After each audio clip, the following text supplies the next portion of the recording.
I hope you can see these things which I am writing.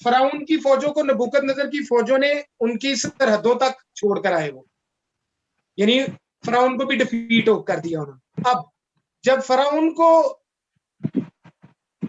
शिकस्त का सामना करना पड़ा तो उसने यहूदा पर अटैक कर दिया, ठीक है? क्यों? क्योंकि नबूकदनेस्सर की फौजें असूर की तरफ निकल गई लड़ने के लिए, उन्होंने यहूदा को छोड़ दिया, कुछ नहीं कहा उस वक्त। यहां तक क्लियर?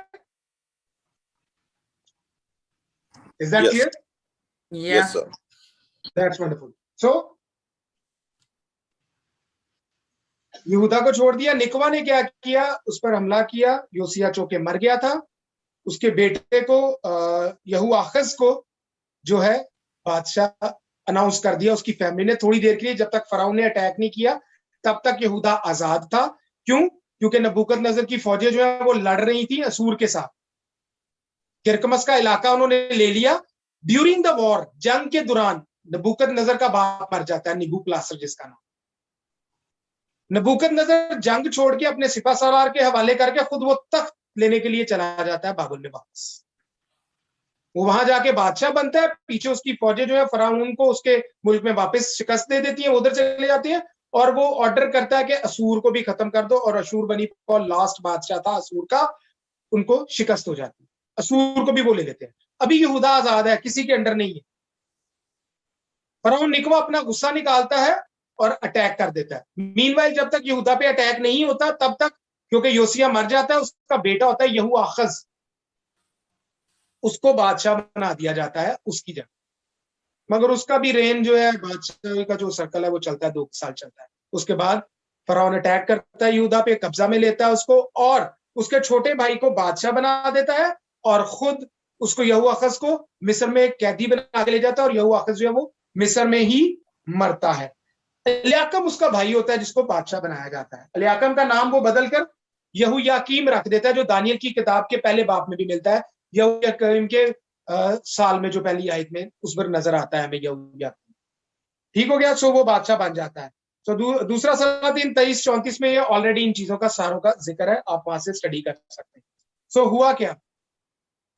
उधर से मिस्र को भी शिकस्त हो गई, असूर को भी शिकस्त हो गई, और योसिया की जगह यहूयाकीम को बादशाह बना देगा, एलियाकीम को बादशाह बना देगा, और मिस्र ने जजिया लगा दिया, लगान लगा दिया यहूदा के ऊपर। यहां तक क्लियर है सबको? जी जी sir. Alright, that's wonderful. So नबूकदनेस्सर बादशाह बन गया। बाय द वे हम चल के आगे देखेंगे कि नबूकदनेस्सर को खुदा अपना मंसूबी कहते हैं, अपना खादम भी कहते हैं उसको। नबूकदनेस्सर ने असूर को भी शिकस्त दे दी, फराउन को भी शिकस्त दे दी, और फराउन ने यहूदा पे कब्जा कर लिया और लगान लगा। उसके बाद फिर दोबारा जब सारी चीजें सेटल डाउन होगी, नबूकदनेस्सर ने अपना सारा कुछ सेटल डाउन कर लिया, बादशाह बन गया, तख्त ले लिया उसने, फिर बाद में उसने यहूदा पर हमला करवाया, और हमला करवाकर फिर उसने जो है कब्जा कर लिया यहूदा पे, और मिस्र का जोर नहीं चल सका। यहां तक हम लोग क्लियर है? Are we clear with that? Yes. Any ambiguity or any question you can ask, it's free to ask.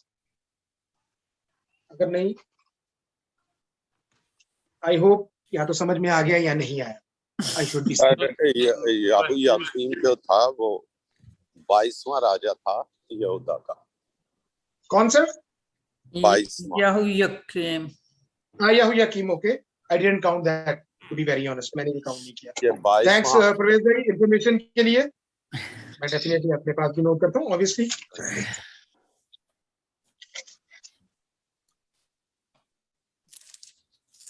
तो यहाँ तक स्टोरी क्लियर है हमें कि तारीखी पस मंजर क्या है। योसिया चूंकि खुदा को बड़ा पसंद भी था, लेकिन वो ये गलती कर बैठा कि उसने इस जंग में बिना पूछे इजाजत लिए हिस्सा लिया और मारा गया, जबकि खुदा ने कहा था कि तो अपनी गोर में आराम से उतरेगा। लेकिन प्रॉब्लम ये कि उसने अपनी खुद गलती करके अपने हाथों में डिसीजन लेके अपने आप को जो है वो मौत के हवाला कर दिया। तो आई होप आप लोगों को ये क्लियर हो गया होगा। जी थैंक्स गॉड। सो आगे चलते हैं। मैंने जैसे लास्ट टाइम भी बताया था कि डेड सी स्क्रॉल्स में हमें यिर्मयाह की किताब बिल्कुल मिलती है, उसके तोमार बिल्कुल मिलते हैं। केव नंबर 4 से Q4 उसका कोड है कमरान में, जहां से ये निकले थे 1946 में। ये डिस्कवर हुए थे सारे। अभी मैंने लास्ट टाइम भी बताया था कि आपको पुराना अहदनामा सारा मिला है सिवाय आस्तर की किताब में, जिसके लिए थियोलॉजियंस या सारे कदीमा के लोग ये कहते हैं, आर्कियोलॉजिस्ट ये कहते हैं कि हम अभी तक दोबारा और जो है वो कर रहे हैं खुदाई, हो सकता है कि लेटर ऑन हमें वो भी मिल जाए। आस्तर की किताब के भी हवाले से सारी चीजें मिल जाए। सो यिर्मयाह हमारे पास एक नबी नजर आता है, और जितने भी नबी हैं वो जब भी बात करते हैं तो वो कहते हैं कि खुदावंद फरमाता है। इसराइल का कदूस ये कहता है, Thus the Lord said, खुदा फरमाता है। 350 दफा ये स्टेटमेंट मिलती है हमें पुराने अहदनामे, 350 times Thus the Lord said, Thus Lord said the Lord, खुदा फरमाता है। एक बात हम नबियों के बारे में समटाइम सोचकर बैठ जाते हैं कि शायद वो सियासी भी इंटरफेरेंस रख सकते हैं, जैसे हमने यूसाया को देखा कि वो सियासी इंटरफेरेंस रखता था, डायरेक्टली बादशाह तक चला जाता था। तो ये क्वेश्चन हमारे माइंड में समटाइम अराइज होता है कि शायद ये पॉलिटिकली भी इन्वॉल्व होते थे। नबी पॉलिटिकली इन्वॉल्व नहीं होते थे, क्योंकि मलाकी की किताब 2 बाब में लिखा हुआ है कि काहिन जो है वो खुदा का रसूल है और उसके मुंह से शरीयत की बातें नहीं हटनी चाहिए। हम दायकी का हवाला बहुत जरूरी देते हैं सारे खादमीन, मगर इस हवाले को कभी कोई नहीं याद करता। और हमारे जो बड़े बड़े पास्टर हज़रात हैं वो पॉलिटिकल जो है वो भी इन्वॉल्व हो जाते हैं, जो कि बाइबल के मुताबिक नहीं है, क्योंकि खुदा के काहिन के बारे में लिखा है वो खुदा का रसूल है, वो इन चीजों में इन्वॉल्व नहीं हो सकता। मैं खुद पॉलिटिकली इन्वॉल्व रहा हूँ, लेकिन जब से खिदमत में आया हूँ मैं खुद ड्रॉ बैक कर गया हूँ पीछे से। हालांकि मेरा स्टेटस बहुत अच्छा था, गवर्नमेंट भी मेरी अपनी आ गई है, लेकिन फिर भी आई एम बैक। मैं ये काम नहीं कर सकता, एक काम हो सकता है You खुदा are के on रूह के good मुताबिक। track. Yes, to be very honest I am on the जिसको कहते हैं कि माइनॉरिटी हमें कहा जाता है obviously, so I am one of the presidents है, लेकिन मैं इन्वॉल्वमेंट नहीं लेता हूँ क्योंकि I have been instructed not to be involve in that. So मैं इसमें इन्वॉल्व नहीं होता। हाँ, मैं अपनी जगह कोई अच्छा आदमी देख रहा हूँ, जिस दिन मुझे कोई अच्छा आदमी मिल गया, I gonna give them that, take that person, क्योंकि खुदा ने हर किसी के लिए कोई ना कोई जॉब रखी हुई, मेरे लिए वो जॉब नहीं है, मैं नहीं उसमें इन्वॉल्व होना चाहता हूँ। खुदा का शुक्र करता हूँ कि खुदा मेहरबान है, क्योंकि नबूवत जब नबी करता है तो वो अपनी मर्जी से नहीं करता, खुदा की रूह से करता है। दूसरा पतरस 1 बाब 20 से 21 आयत में लिखा हुआ है, क्योंकि नबूवत की कोई बात आदमी की ख्वाहिश से कभी नहीं हुई, बल्कि आदमी रूह कुद्दस की तहरीक के सबब से खुदा की तरफ से बोलते हैं। सो नबी पॉलिटिकल नहीं रहे हैं पीछे, कभी भी नबी पॉलिटिकल नहीं होता है। लेकिन यिर्मयाह में हम देखेंगे जो झूठे नबी थे वो पॉलिटिकली इन्वॉल्व थे, हमें उसमें नजर आएगा यिर्मयाह की किताब में कि वो पॉलिटिकली इन्वॉल्व थे, जबकि यिर्मयाह एक सच्चा नबी था, वो इसमें इन्वॉल्व नहीं था। अब इसमें एक एक्सप्रेशन नजर आता है कि यिर्मयाह कहता है कि मैंने कलाम को नोश किया, नोश मीन्स खाया। यिर्मयाह 15 बाब 16 आयत में लिखा है मैं वो कलाम को नोश करता है। और यिर्मयाह एक ऐसा नबी है जो एक्सप्रेशन देता है, खुदा के फीलिंग्स को जाहिर करता है और बड़ा डीपली जाहिर करता है यिर्मयाह इस किताब के अंदर। यशायाह अपनी जगह करता था, मगर यिर्मयाह जो है वो इवन तो खुदा का दुख भी दिखाता है अपने अंदर, प्रैक्टिकलिटी में वो दिखाता है कि खुदा किस तरह से सोच रहे हैं, लेकिन उसकी कुछ सुनता नहीं था और उसको रो रो के कलाम करने की आदत थी और चलाता था कि शायद यहूदी जो है बदल जाए। यहूदी इसलिए मैंने वर्ड यूज किया कि यहूदा के लोगों को यहूदी कहा जाता है और इसराइल के लोगों को सामरी कहा जाता है। जो हमें सामरी औरत नजर आती है जिससे मसीह बात करते हैं, यहूदी सामरियों से इसीलिए नफरत करते थे क्योंकि इसराइल का दारुल हुकूमत जो था वो सामरिया, उनको सामरी कहा जाता है। वो इसलिए नफरत करते थे क्योंकि वो यहूदा से अलहदा हो गए और 722 में वो खत्म हो गए थे, उनके कबीले बेसिकली तितर बितर हो गए थे, लेकिन यहूदा एग्जिस्ट करता था। यहूदा टिल द एंड एग्जिस्ट किया है, यर्मिया के मरने के बाद भी, हैकल के जलने के बाद भी, जब दोबारा रीबिल्ड किया गया तो यरूशलेम को ही रीबिल्ड किया गया, जैसे अजरा करता है, नेहमिया करता है, वो रीबिल्ड करते हैं तो उसी को करते हैं। इसलिए यहूदी वहां पर हमें नजर आते हैं। यहां तक किसी को कोई क्वेश्चन? अब नहीं, उस दिन से आज नबी बहुत बेहतर समझ में आया। दैट्स वंडरफुल, खुदा उनका शुक्र करते हैं। आज थोड़ा हिस्ट्री हमेशा थोड़ी जो है ना वो जरा टफ होती है समटाइम्स, जब आपका ज्यादा ना उसमें लगे। एनीहो, सो खुदा दुख करता है इंसान के लिए। दुख इसलिए करता है कि वो खुदा की राहों से, हुक्मों से हट गया, क्योंकि इसराइल जो था, यानी याकूब का घराना जो था, वो रोल मॉडल था। They were like a priest for all nations, सारी नेशंस के लिए वो प्रीस्ट थे। और खुदा दुख करता है और वो मोहब्बत करता है और वो कहता है कि ये शायद वापस लौट आए, मगर वो नहीं आती। अब खुदा ने अहदो पैमान भी किए हुए हैं। अहदो पैमान हमें इब्राहिम के साथ नजर आता है, अहद नजर आता है, जिसमें वो एक सिंबल देता है।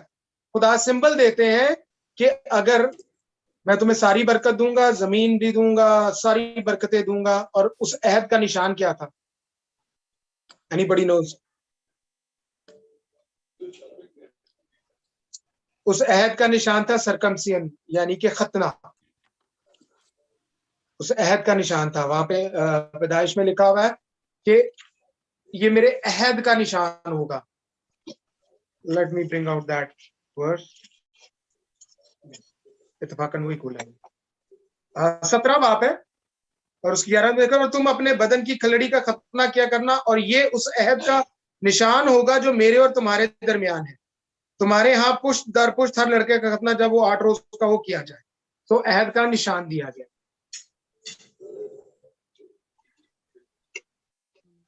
आई थिंक किसी का स्क्रीन शेयर हो गई है।